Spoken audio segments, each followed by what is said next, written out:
What's going on, everybody? Welcome back to the Cylon Johns and Jills. I am Johnny B. Crazy. We have the expert John St. Baptiste. We will be covering Season 2, Episode 16, Sacrifice, also giving you a teaser for Season 2, Episode 17, The Captain's Hand. So this is a really intriguing episode, high-paced, little 007 action, but without further ado, hit all those buttons below, like, share, subscribe, do all that jazz. Let me introduce my co-host, the expert, John St. Baptiste. How's it going, man?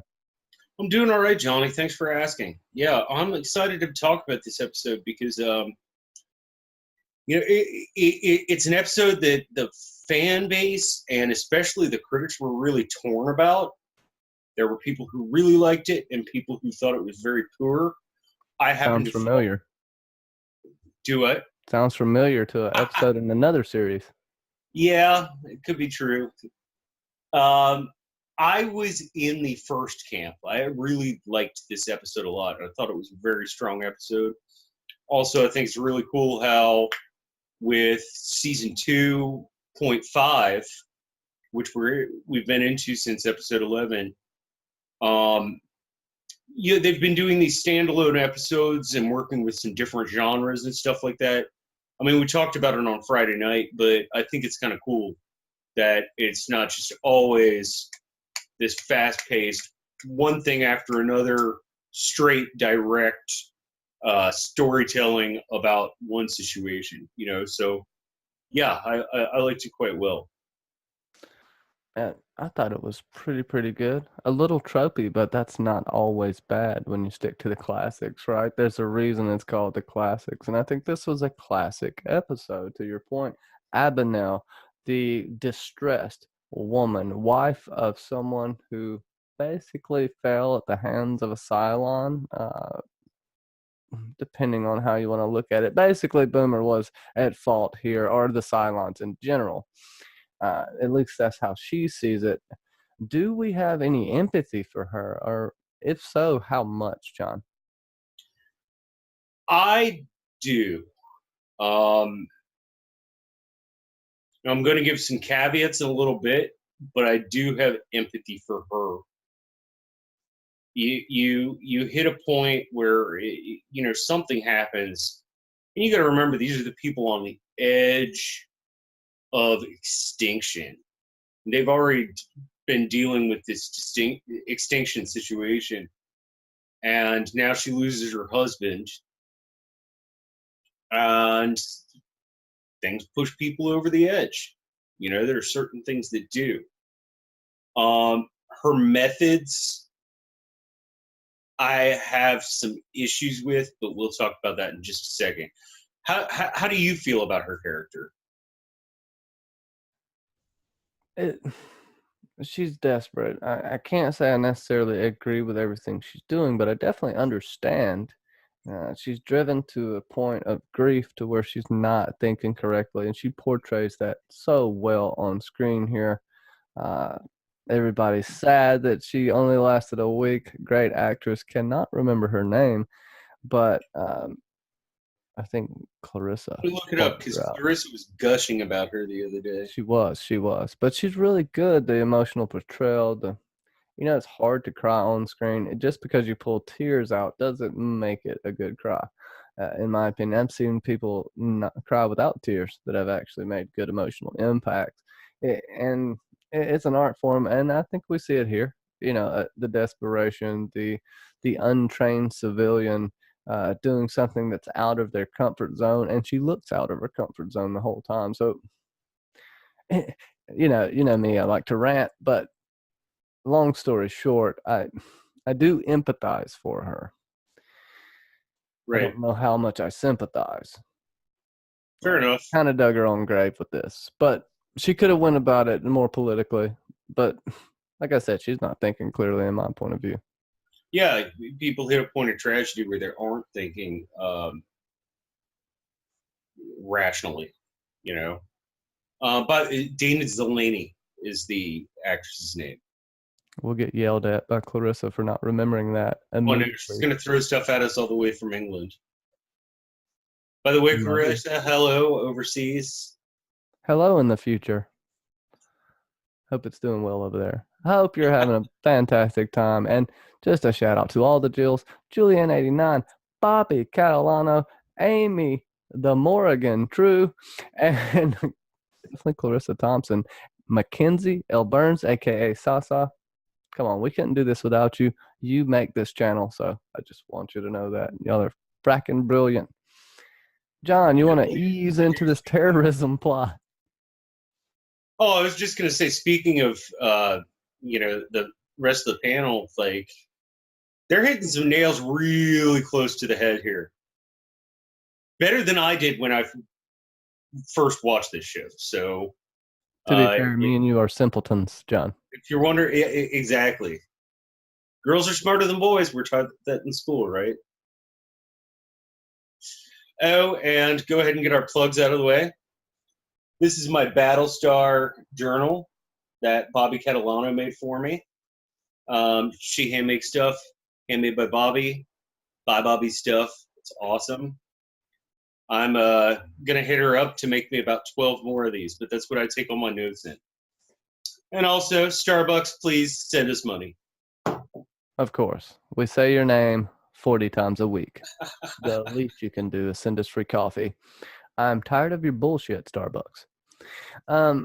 So we had this, I guess you could Elephant in call the it, room. yeah, I know, right? This touchy terrorism plot, which it played out good. You can see why people are desperate enough to do this, but they still are villainized.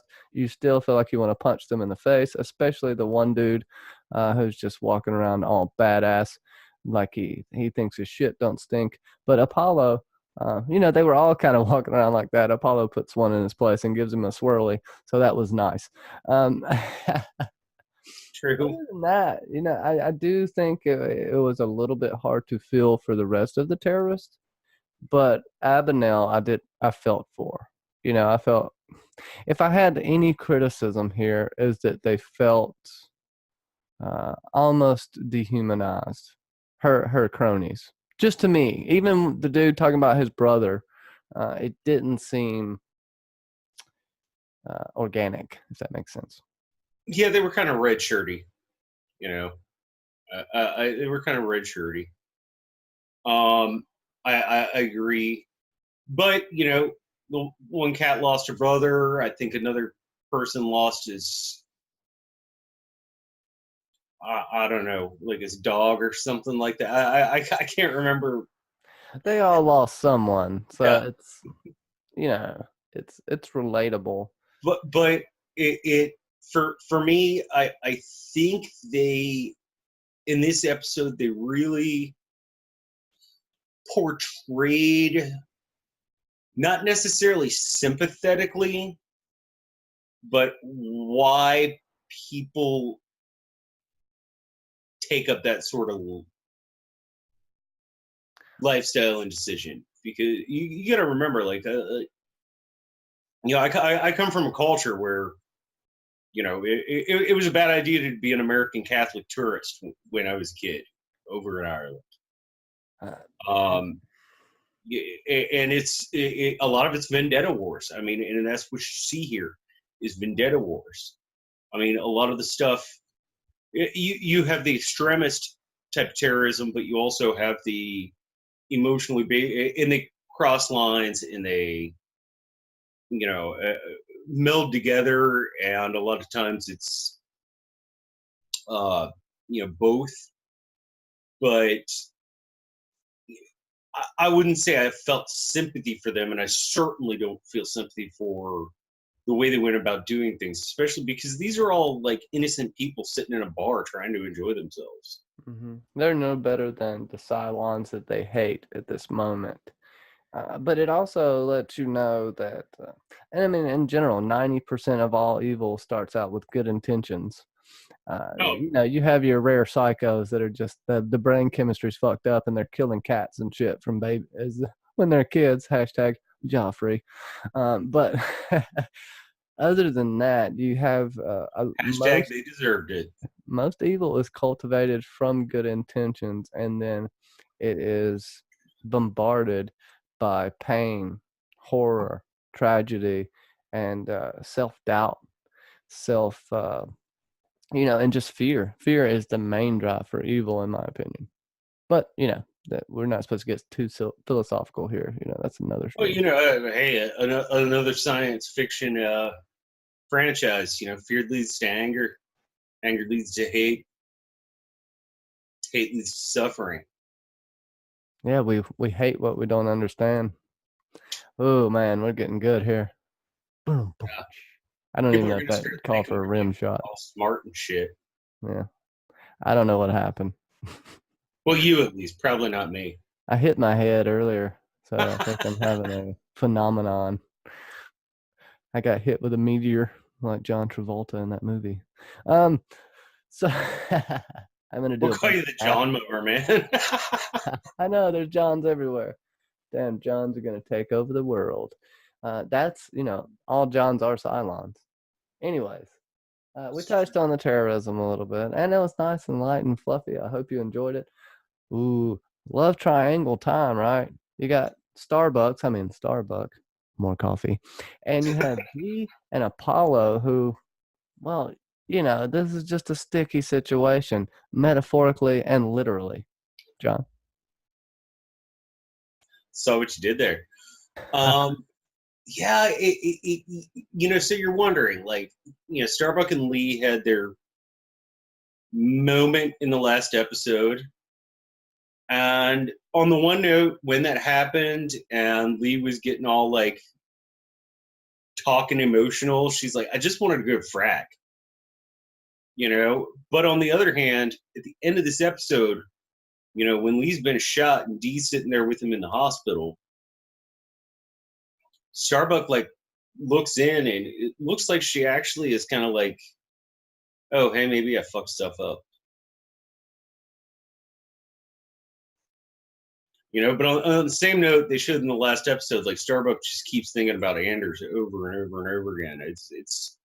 I think that's the big driving force in her head right now. Is she really, not just that she loves Anders, but that she made a promise to him that she would come back, and she hasn't fulfilled that.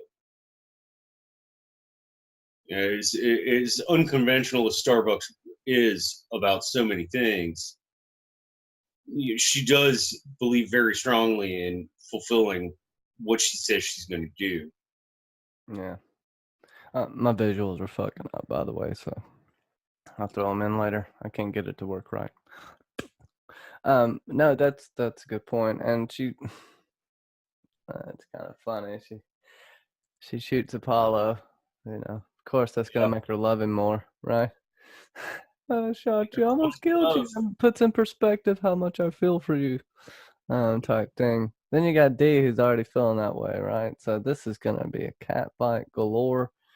If it's intellectual, D wins. If it's physical, Starbuck wins. So, John's pulling for Starbucks. Starbucks, where you can get your burnt coffee today.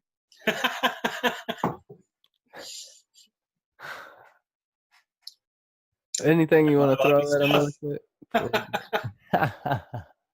Anything you want to throw at him really quick before we get into Starbucks' descent into madness? Oh, I think it's really interesting where, if anywhere, this love triangle might be going.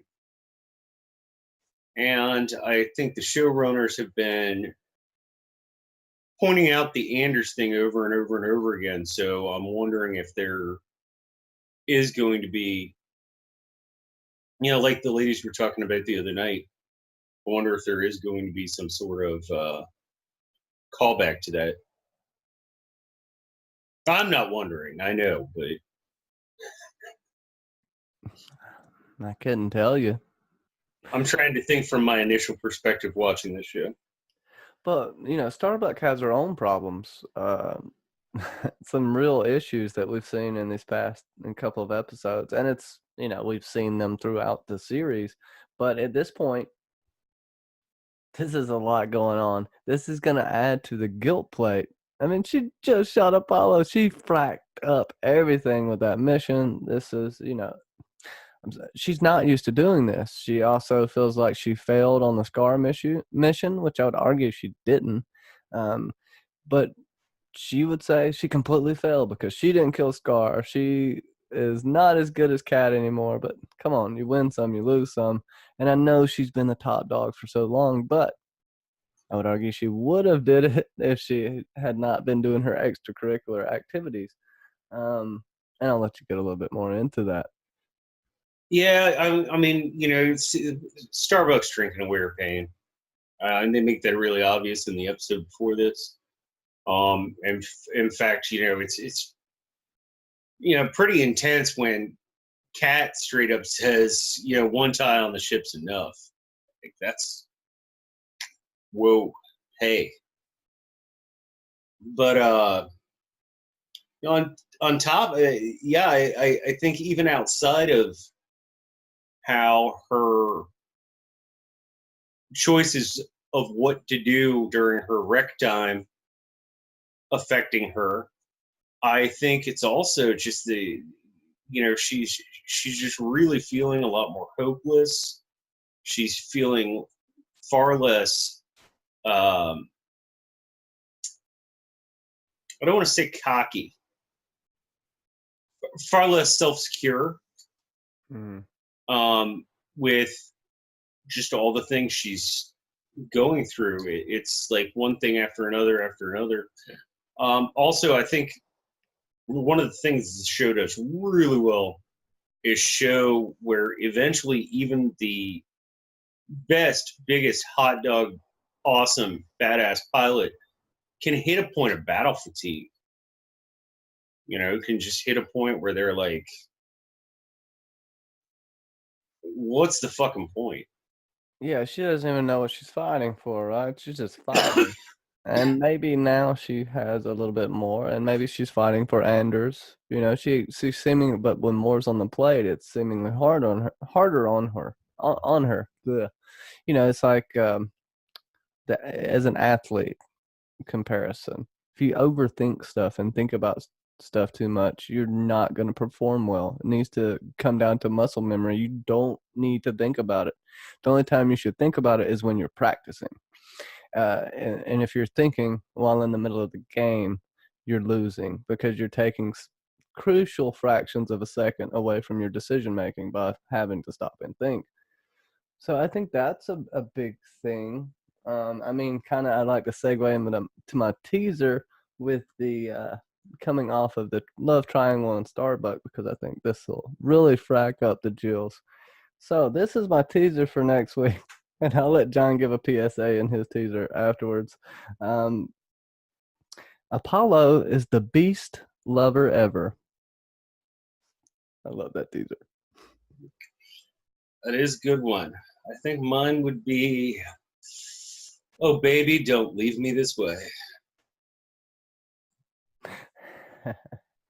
Oh, baby. We'll find out what that is all about on Friday night, 9 p.m. when you watch the Cylon Johns, which I believe I'll be hosting this week. John will be hosting. Johnny Be Crazy is getting a day off, maybe. So I think I've got to put on my big boy pants. They're like, good. We're tired of seeing your face everywhere any damn way. And I can't blame you. You need some face rest, right? No. I actually have a poster of you on my wall. It's the first thing I wake up to in the morning. Is it on your ceiling? Or is it behind the door of your coffin? Yes, it's behind the door of my coffin. On the backside. Okay. With that, yes, definitely John's channel is going to be linked in the description. Music makes the people come together, and he's got a new format for his channel. You want to tell him just a little bit about it? Give a shout. You can find me at Johnny Be Crazy. Other than that, go check out my friends here. Clarissa Thompson, Handmade by Bobby, and this guy. Take it away, my friend. Oh, well, right now till the end of season 8 of Game of Thrones, we're doing for 6 weeks. 30 tracks in 45 days, so I'm dropping a track a day with curation. to define the episode that was the previous Sunday, and then Saturdays people get to vote and tell me which track they think defines the episode best, and that is how I'm going to be putting the season 8 playlist together. So I'm pretty excited about it. I think it's kind of fun, and I get to share music with everybody in a different manner than I normally do. Also, Amy True and I, who is another member of the Cylon, Johns, and Jills panel, Wednesdays are discussing all things Neil Gaiman. We just got done with season 2 of American Gods.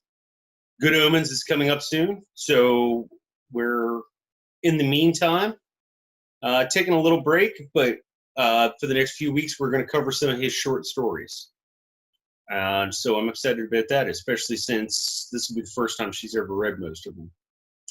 So come check that out. I'm at John St. Baptiste. You can find me all over the place, or at this guy's channel, or Mackenzie L. Burns' channel. For some reason, people like hanging out with me. I never figured it out. I do my best. I don't know either. It might be your like a vampire superpower, your pheromones come digitally through the internet. They're gonna have fun with that phrase I just said. And they just permeate through our skin, and we cannot help but follow you like little automatons. So with that, we love you, our fans. Y'all are fracking awesome. Lunch boxes, we haven't forgot about them. Please don't forget about them as well. They are looking pretty damn good. Got an update on them yesterday, so we'll be coming with some announcements. Sorry for the premature ejaculation of the John did a double take. He's like, did he just say that? Sorry about that for the Oh, I thought that was great. I'll have to cut out all this laughter, but sorry for the premature lunch box. Anyways, I'll leave the other part in and take out the laughing, but we are getting it out to you. Had some technical difficulties, but you are still in our hearts and minds. And once they get here, get ready for the fun, because the hashtags need to be brought. Don't forget about the meme for John. And other than that, John, would you like to say the final word, sir? So say we all.